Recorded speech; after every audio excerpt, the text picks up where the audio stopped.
চারিদিকে বৃষ্টির অপরূপ দৃশ্য।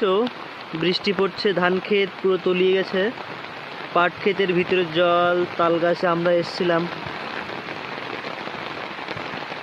আমরা দেখতে এসেছিলাম তাল পড়েছে কিনা, তালের বড়া খাওয়া যায় যার জন্য, কিন্তু আমাদের ভাগ্য খারাপ, যার জন্য দুর্ভাগ্যবশত একটি মাত্র তাল আমরা পেয়েছিলাম, কিন্তু সেই তালটি নষ্ট হওয়ায় নিতে পারিনি। আর অন্য কোনো তালের কোনো সন্ধান পাইনি আমরা। আমরা এখনো দাঁড়িয়ে আছি, যদি একটি দুটি তাল ওই গাছটা যদি যাওয়া যেত। কোন গাছটা? ওই যে ওই গাছটা। খেজুর গাছ? না না না না, ওই যে তাল। খেজুর গাছে তাল কি করে পাবো আমরা? না না মামা, আরে এই যে খেজুর গাছের ওই পরে ওইটাই যদি যাওয়া যেত। যাওয়া যেত, কিন্তু ওইটা কোথায়? ভিতর থেকে যেতে হবে তো? হ্যাঁ হ্যাঁ, চলো ধান খেতে। এখন আবার ধান খেতে নামলে হবে না তো? প্রচেষ্টা লাগাতে। কোথায়? এর ভিতর দিয়ে যাওয়া যাবে? হ্যাঁ হ্যাঁ, ভিতর দিয়ে। তাহলে চলো। চলো, ভিডিওটা বন্ধ করবো নাকি?